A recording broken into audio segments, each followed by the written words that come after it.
साबिक सेनेट और peoples party Balochistan के साबिक सदर नवाबजादा लश्करी रईसानी का कहना है कि पार्लियामेंट अवामी मसाइल पर डायलॉग और कानून साजी में नाकाम रही है।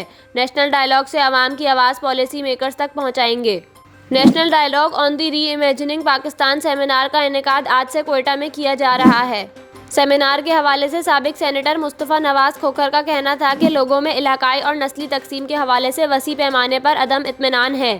सबसे ज़्यादा नज़रअंदाज किए जाने वाले सूबे बलोचिस्तान से नेशनल डायलॉग का आगाज़ कर रहे हैं। नून लीग के रहनुमाओं साबिक वज़ीर ख़जाना मिफ्ता इस्माइल की जानिब से कहा गया कि मैं और साथी अहम मसाइल पर कौमी इत्तेफाक राय पैदा करने की कोशिश कर रहे हैं।